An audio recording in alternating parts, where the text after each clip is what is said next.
Kochi Mangaluru pipeline इस बात का बहुत बड़ा उदाहरण है कि विकास को प्राथमिकता देते हुए सभी मिलकर काम करें तो कोई भी लक्ष्य असंभव नहीं। ये प्रोजेक्ट से जुड़े लोग जानते हैं कि इंजीनियरिंग के लिहाज से इसे पूरा करना कितना मुश्किल था। प्रोजेक्ट में कई दिक्कतें भी आई, लेकिन हमारे श्रमिकों, हमारे इंजीनियरों, हमारे किसानों और राज्य सरकारों के सहयोग से ये पाइपलाइन पूरी हुई। कहने को ये सिर्फ एक पाइपलाइन है, लेकिन दोनों राज्यों के विकास को गति देने में इसकी बहुत बड़ी भूमिका होने वाली है।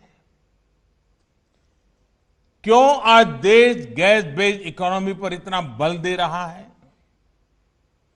क्यों one nation one gas grid पर इतनी तेजी से काम हो रहा है?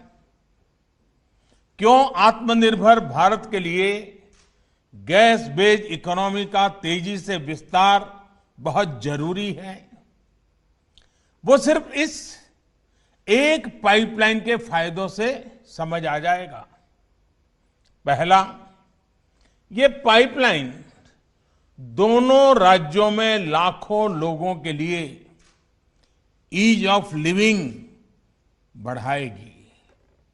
दूसरा, ये पाइपलाइन दोनों ही राज्यों के गरीब, मध्यम वर्ग और उद्यमियों का खर्च कम करेगी।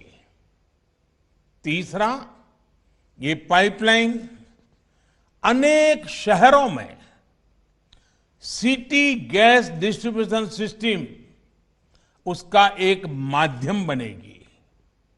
चौथा, ये पाइपलाइन अनेक शहरों में सीएनजी आधारित ट्रांसपोर्ट सिस्टम को डेवलप करने का आधार बनेगी। पांचवा, ये पाइपलाइन मैंगलोर केमिकल और फर्टिलाइजर प्लांट को ऊर्जा देगी, कम खर्च में खाद बनाने में मदद करेगी, किसान को मदद होगी।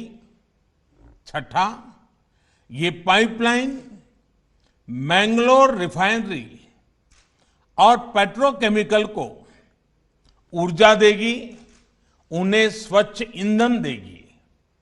सातवां, ये पाइपलाइन दोनों ही राज्यों में प्रदूषण कम करने में बड़ी भूमिका निभाएगी। आठवां, प्रदूषण कम होने का सीधा असर होगा पर्यावरण पर। जितनी कार्बन डाइऑक्साइड का एमिशन इससे कम होगा, वो लाखों पेड़ लगाने के बाद ही हासिल हो सकता है।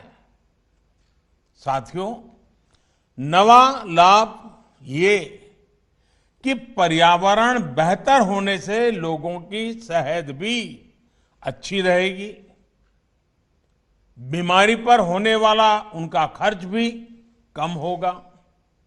10वां, जब प्रदूषण कम होगा, हवा साफ सुथरी होगी, शहर में गैस आधारित व्यवस्थाएं होगी, तो और ज्यादा टूरिस्ट आएंगे।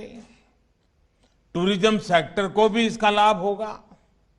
और साथियों, इस पाइपलाइन के दो और लाभ हैं जिनकी चर्चा बहुत जरूरी है।